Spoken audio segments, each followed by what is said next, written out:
समरकंद एक कदीम उज़्बेक शहर जो कभी बहीरा रोम को शाहराह रेशम के ज़रिए चीन से मिलाता था, इस हफ्ते शंघाई कॉन्फ्रेंस के सरबराही इजलास की मेज़बानी कर रहा है। यूक्रेन की जंग के आगाज़ के बाद चीनी और रूसी रहनुमाओं की ये पहली मुलाकात और इजलास जियोपॉलिटिकल बारीकियों के बायस इंतहाई अहमियत का हामिल है। रूस बैनुल-अक़वामी पाबंदियों से निजात के लिए चीन की तरफ देख रहा है और वो बीजिंग के साथ अपने ताल्लुकात मजबूत बनाना चाहता है, लेकिन ये ताल्लुकात बराबरी के नहीं हैं।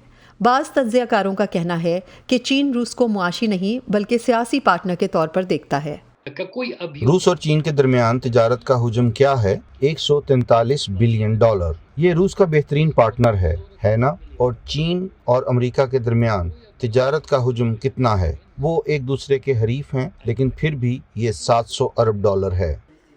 रूस हो सकता है चीन का सबसे बड़ा तिजारती शराकतदार ना हो, लेकिन बीजिंग इस वक्त मॉस्को का सबसे बड़ा सियासी पार्टनर है।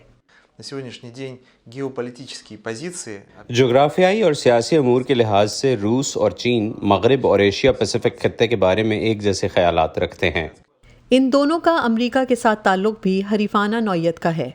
रूस और चीन का एक अहम मुश्तरका हरीफ अमेरिका है, जिसके रूस के साथ ताल्लुकात मुकम्मल तौर पर बिगड़ चुके हैं और चीन के साथ मुसलसल अबतरी की तरफ जा रहे हैं। ये सूरत हाल लाजमी तौर पर रूस और चीन को एक दूसरे के करीब लाती है।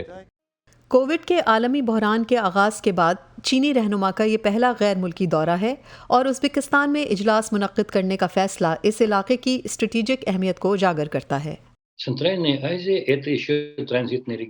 पहली बात तो ये है कि वस्त एशिया एक ट्रांजिट रीजन भी है, और दूसरा ये कि ये बिल्कुल वाज़ेह है कि चीन के अपने इक़्तिसादी मफादात भी हैं। लेकिन मैं ये कहूँगा कि चीनी एक तरह से सियासत के फ़लसफ़ी हैं। वो इस बात का बखूबी इदराक रखते हैं कि वस्त एशिया उनके ज़ेर असर आने से बच नहीं सकता। मगरबी ममालिक के रूस को अलग थलग कर देने और चीन के सियासत और तिजारत के दरमियान एक मुश्किल तवाज़ुन कायम रखने की कोशिश के दरमियान मॉस्को उम्मीद रखता है कि पुतिन और शी के दरमियान मुलाकात वो वाहिद पुल है जिसे यूक्रेन जंग के बाद रूस चीन के साथ अपने ताल्लुकात को मजबूत बनाने के लिए इस्तेमाल कर सकेगा। मार्कस हार्टन के साथ Mona Kazim Shah, voice of America.